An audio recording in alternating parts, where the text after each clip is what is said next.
ऋग्वेद में उल्लेखित है कि जिस प्रदेश से रावी बहती थी वहां का रंगीन अथवा धुला हुआ कपड़ा प्रसिद्ध था। इसी से साफ पता चलता है कि जहां नदी के सोर्स थे वहीं पे ये वेजिटेबल डाइज डेवलप हुए। परुष्णी नदी के तीर पर बढ़िया रंगीन ऊनी वस्त्र तैयार होते थे। इवन रामायण में भी हमें, रामायण और महाभारत में भी हमें वेजिटेबल डाइज, नेचुरल डाइज का रेफरेंस मिलता है। रामायण में सीता को पीला रेशमी वस्त्र पहने बताया गया है, पीते कौशेय वाससी।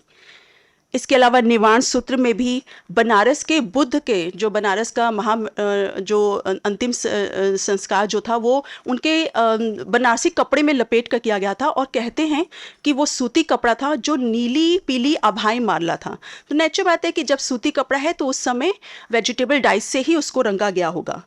इसके अलावा ऋग्वेद में बहुत सारी आर्य सभ्यताएं के वेशभूषा के बारे में रेफरेंस मिलते हैं, जिसमें लिखता है कि जगह जगह कपड़े जो लाहा कपड़ा बुना करते थे और रंगरेज तरह तरह के कपड़ों को सुंदर रंगों में रंग कर आकर्षक बनाते थे। इसके अलावा जैन ग्रंथ है, पाली ग्रंथ है, कौटिल्य का अर्थशास्त्र है, जिसमें किशुक, कुसुम और कुकुम जैसे व शब्द फूलों से रंग बनाने की टेक्निक कही गई है।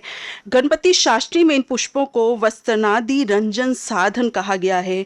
किशुक फ्लावर जो है वो पलाश का फूल है, इजीली हम अपने सराउंडिंग्स में देखते हैं, जिसको टेसु और रक्त पुष्प कहते हैं, और इससे अभी ये होली के टाइम पे इसका रंग बहुत पॉपुलर रहता है। कुसुम आपने सब फ्लावर देखा होगा जो इजीली अवेलेबल है, उसमें मेडिसिन प्रॉपर्टीज़ भी रही हैं, यानी नेचुरल डाइज में मेडिसिन प्रॉपर्टीज़ भी रहती हैं जिनको यूज़ करना आपके स्किन के लिए भी अच्छा होता है। इसके अलावा हमें शुंग काल के कालिदास के विवरण से भी हमें मिलता है कि ऋतुओं के अनुसार वेजिटेबल डाइज के कपड़े पहनते थे, अलग अलग रंग के कपड़े पहनते थे। इसके अलावा हमें गुजरात में भी एक्सपोर्ट होने वाले बैंगनी रंग के कपड़ों का एक उल्लेख मिलता है, जिसको मोलचिन के नामक कपड़े के नाम से जाना जाता था। ललित विस्तर में विचित्र पटोलक शब्द का उल्लेख होता है। ये गुजरात के पटोला से के संदर्भ में लिया गया है, यानी गुजरात का जो पटोला है वो काफ़ी पुराने समय से प्रचलित में रहा था, जिसके ऊपर एनिमल्स एंड बर्ड्स के मोटिव लाइक एलिफेंट और तोता, पोपेट का चित्रण देखने को मिलता है। तो ये गुजरात में भी एक लंबी ट्रेडिशन रही थी पटोला साड़ी की बनाने की, और उसका भी हमें रेफरेंस ग्रंथों से मिलता है।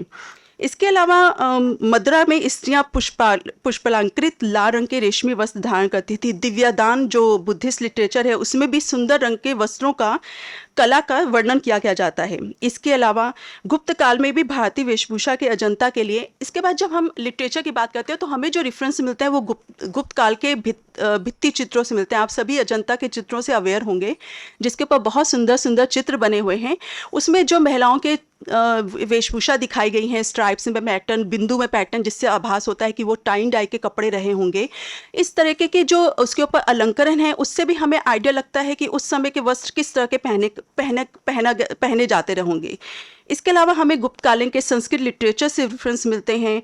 इसके अलावा आचार सूत्र है, आचारांग सूत्र है, और ऐसे कई एविडेंस हैं जो हमें भारत में जो नेचुरल डाई है उसकी परंपरा के बारे में रेफरेंस कहते हैं।